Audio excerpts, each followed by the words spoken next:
en la medida en que la gente ha salido pensionada y se conoce la realidad, como sucedió en Chile, se ha provocado una gran inconformidad porque pues lo que lanzan a la gente es a la miseria, ¿sí? Debo aclarar aquí porque cuando se habla de pensiones y le ven a uno las canas dicen, ese es un tema de cuchos, ¿sí? No, en realidad el problema de las pensiones no es de los adultos mayores, porque nosotros ya o nos pensionamos o no nos pensionamos. El problema de las pensiones es de ustedes, la fuerza laboral activa, y más aún de los jóvenes que van a sufrir con todo el rigor la reforma que se viene, ¿sí? Bueno, en todo caso,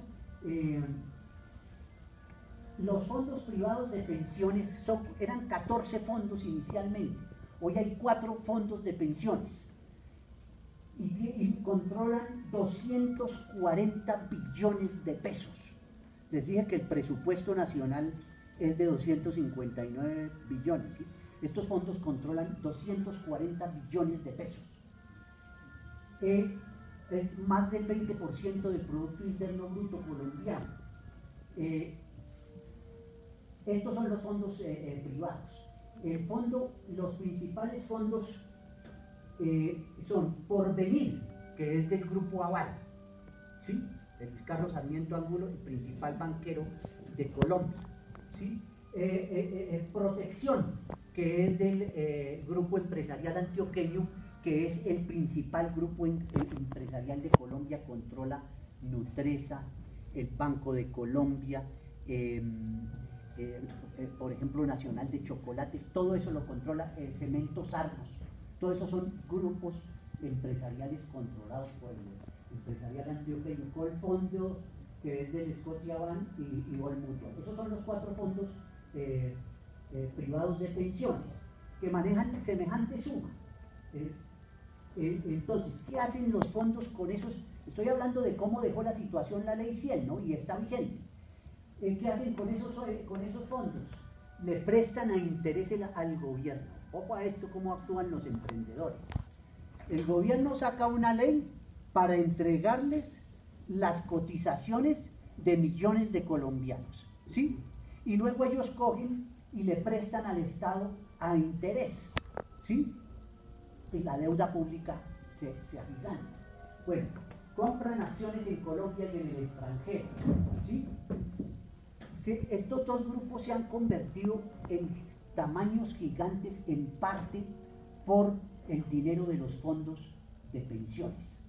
Sin embargo, ahorita han salido 2 decretos recientes, uno de ellos autorizándoles que con el dinero, por ejemplo, de Porvenir, el Grupo Aval pueda comprar acciones de sus propias empresas, ¿sí? Los actos ejecutivos de esos fondos se pagan unos salarios espléndidos. En el año 2016, los ejecutivos de protección se pagaron más de 6.000 millones de pesos. Eso está en el informe financiero del Grupo Protección, por asistencia a reuniones y por salarios, ¿sí? Es decir, bueno, han crecido tanto esos fondos que el Grupo Empresarial Antioqueño, cuando empezaron las reformas allá en el año 93, tenía ingresos por un equivalente al 0,5% del Producto Interno Bruto. Hoy controla más del 7% del Producto Interno Bruto colombiano. Sigamos, por favor. Bueno, esto lo voy a pasar. Ellos Aval, por ejemplo, se apoderó del Banco Popular, una cantidad de bancos, instituciones privatizadas. Tiene lo de Corficolombiana, ustedes han oído que está involucrado en los negociados con Odebrecht, ¿sí? En el puente Chirajara, ¿sí? En una serie de cosas, pues, que, bueno, en el problema de Navelena. Este es el grupo empresarial antioqueño que ha hecho inversiones, tiene cementeras en los Estados Unidos, ventas de alimentos, es decir, son verdaderos pulpos y tienen control casi de la banca de Centroamérica, ¿sí? Sigamos, por favor. Bueno, sin embargo, estos fondos, ¿qué hacen? Estos fondos no es cierto, bueno, al trabajador le descuentan el 16, más o menos el 16% del salario, según el número de salarios mínimos que tenga. ¿Sí? El 16% del salario, que es 12%, grosso modo, lo aporta la empresa, ¿sí? Y 4% el trabajador. ¿Sí? La persona cree que el 16% que le descontaron entra a su ahorro. No, el 3%, o sea, quedan 13 puntos, porque el 3% es para comisiones y seguros, ¿sí? O sea, el 18.75 de lo que le descuenta, ¿sí? Más el fondo de garantía de pensión mínima, bueno, en la cuenta entra más o menos el 72% de lo que la persona cotiza, ¿sí? Fuera de eso, cuando la persona se pensiona, ahorita hablamos un poco cómo es eso, entonces le cobran la prima si es con una aseguradora, los costos de transacción, del papeleo, toda esa cosa, ¿sí? Entonces, sigamos. Bueno, ¿cómo se pensiona la gente, cómo se está pensionando la gente de los fondos privados? Está sacando entre el 18% y el 25%, eso es lo que se llama la tasa de reemplazo. La tasa de reemplazo es la relación entre lo que usted gana en su sueldo con lo que sale su pensión, ¿sí? Entonces, en los fondos privados la gente está sacando más o menos entre el 18 y el 25% de lo que era su sueldo, ¿sí? O sea, pierde de ingreso el 75%, ¿sí? Bueno, en Colpensiones la gente saca más o menos el 65% de su sueldo, ¿sí? Entonces ustedes ven la diferencia ahí. Si es los fondos de pensiones tienen dos sistemas de pensiones. Uno se llama retiro programado. ¿Cómo es el retiro programado? Usted tiene unos ahorros. En los fondos de pensiones usted se pensiona con lo que tenga ahorrado, ¿sí? Hechos todos esos descuentos y todo, con lo que tenga ahorrado. Por ejemplo, una persona de salario mínimo nunca se puede pensionar con un fondo de pensiones porque no reúne los 180, 200 millones que necesita de ahorro. Tiene que acudir al fondo de garantía de pensión mínima, ¿sí? Y el fondo de garantía le dice, pero es que usted tiene una casa, usted no necesita, ¿sí? Y si realmente no le encuentran nada, ¿sí? Entonces de pronto lo pensiona el fondo de garantía de pensión mínima, ¿sí? ¿Qué pasa? El retiro programado, ¿en qué consiste? A usted le calculan cuánto tiempo va a sobrevivir, ¿sí? Y le dividen ese ahorro que usted tiene, digamos, en los 20 años. Multiplican los 20 años por 12 meses y hacen la división y dicen, le toca tanto mensual. Pero eso lo van reajustando hacia arriba o más seguramente hacia abajo según el movimiento de la plata en las bolsas de valores, etcétera, etcétera. Ese se llama el retiro programado. Si usted tiene un cónyuge que pueda sobrevivir, también suman ese tiempo y ese entra en la división. ¿Estoy siendo claro? Si usted tiene un hijo con discapacidad, por ejemplo, él entra y le hacen la proyección de la edad. Entonces tenemos el caso de una médica pediatra intensivista que cotizó sobre 8 o 10 millones de pesos toda la vida y salió con 970.000 pesos, 970.000 pesos. Tiene un hijo con síndrome de Down, entonces eso se le castiga, ¿sí? Bueno, entonces, y la renta vitalicia es que usted tiene que pagar todo con todo el ahorro que le quede a una aseguradora, y las aseguradoras nunca dan más del salario mínimo. Las aseguradoras tienen que hacer una proyección a 20 años o lo que sea, ¿sí? Y, por ejemplo, si el gobierno sube el salario mínimo más que la tasa de inflación, el gobierno tiene que darles a las aseguradoras la parte correspondiente, ¿sí? Bueno, sigamos por ejemplo. En general los fondos de pensiones están pensionando una mínima cantidad de gente. Bueno, sigamos. Entonces, aquí vienen las propuestas de reformas que las hemos dividido en dos. Hay una propuesta de Fedesarrollo. Esa propuesta de Fedesarrollo está basada en una propuesta que elaboró el Banco Mundial. ¿Cuál es la propuesta de Fedesarrollo? En primer lugar, que la edad de pensión suba a 65 años para hombres y para mujeres. Quiere decir que a la mujer le aumentan, como estamos en una época de igualdad de género, a la mujer le aumentan 8 años, porque hoy se pensiona con 57, ¿sí? Entonces le aumentarían a 65 y a los hombres nos aumentarían 3 años, de 62 a 65, ¿sí? Y se reajustaría cada quinquenio. Es la propuesta de Fedesarrollo. La cotización subiría al 18% del salario y esos 2 puntos adicionales, pasa de 16 a 18, estaría a cargo del asalariado. Propone que la pensión de sobrevivencia, o sea, del hijo que hereda la pensión o de la esposa que hereda la pensión, no sea sino del 75% de la mesada que tenía la persona que fallece, ¿sí? Y hablan de impuesto a las pensiones altas, pero en los términos que ellos hablan, pensión alta puede ser una pensión de 3 millones, y además por algo se empieza. Pueden empezar por unas pensiones relativamente altas, pero una vez ya puesto y establecido el impuesto, pues pasamos.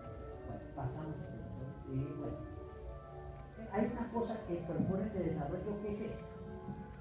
Fedesarrollo dice que todos los trabajadores, ganen lo que ganen, deben cotizar para sacar una pensión de máximo un salario mínimo de Colpensiones, de máximo. No es una equivocación mía, es así que lo dice. Máximo un salario mínimo. Los que ganen más de un salario mínimo cotizarían por fuerza de ley a los fondos privados. El otro tramo de la cotización, digamos, ¿sí? Y cuanto más tenga usted en el fondo privado, menos le da Colpensiones. O sea,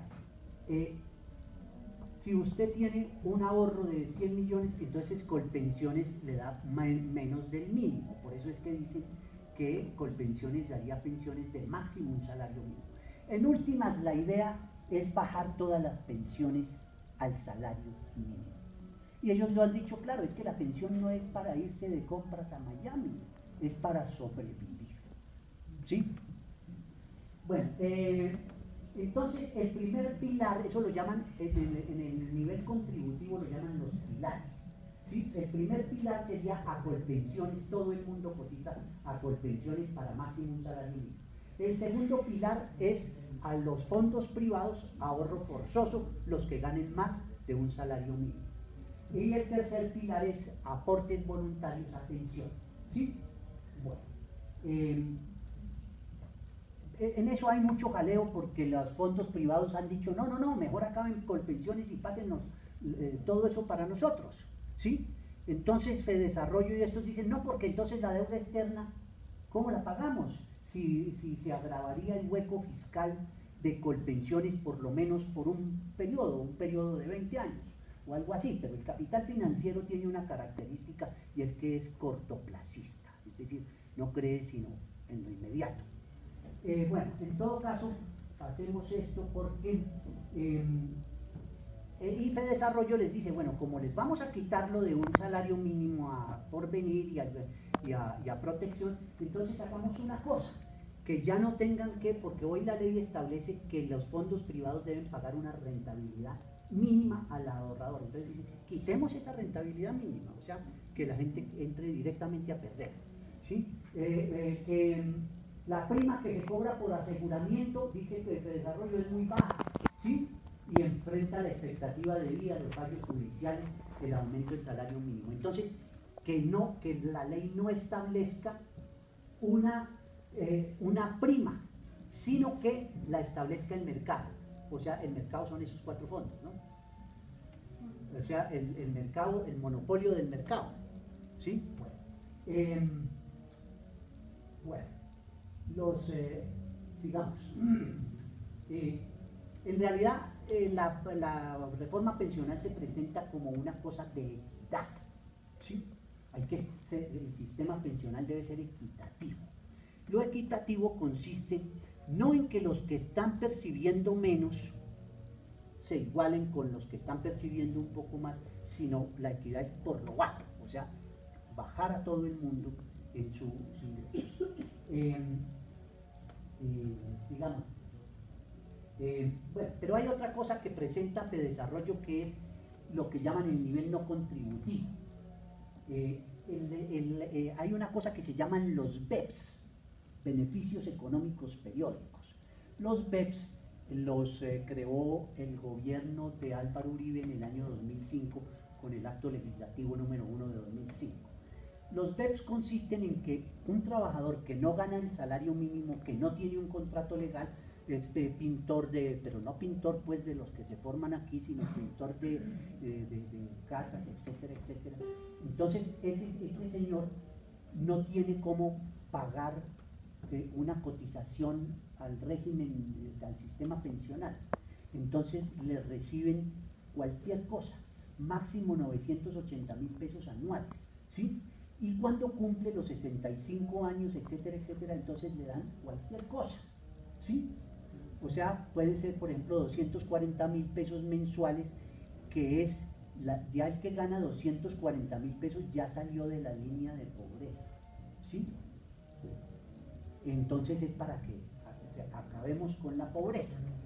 Bueno, entonces los BEPS funcionan así, pero ¿cuál es la reforma que quieren establecer?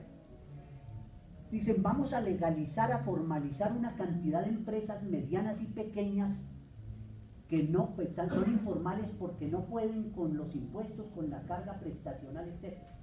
Entonces dicen que esas empresas puedan cotizar a los BEPS, o sea, al no aportar el 16% del salario, sino cualquier cosa, ¿sí? Y entonces dicen explícitamente, la siguiente, bueno, dicen explícitamente que se trataría de reformar el Código Sustantivo del Trabajo para que incluya el tipo de contratos en los que no se paga ni el salario mínimo ni se cotiza para la pensión mínima. Una cosa contra la que vienen muy dura es contra el salario mínimo, porque dicen, de todas las formas, la OCDE lo dice, la Organización de la Cooperación para el Desarrollo Económico, lo dice claramente, dice el salario mínimo en Colombia es demasiado elevado, y lo dijo el ministro Carrasquilla, ¿sí? Y la ministra está hablando, la ministra Arango está hablando claramente de que el contrato laboral hay que reformarlo, porque con las tecnologías la gente trabaja 4 horas, 2 horas, es decir, que quede un contrato laboral en que el trabajador no tiene protección alguna. Bueno, les leo esta cita textual, dice Fedesarrollo, para que tenga efecto sobre el mercado laboral es necesario que la normatividad acepte como válido el paquete mínimo de protección social y este le otorgue legalidad a las relaciones laborales fuera del clásico contrato laboral formal.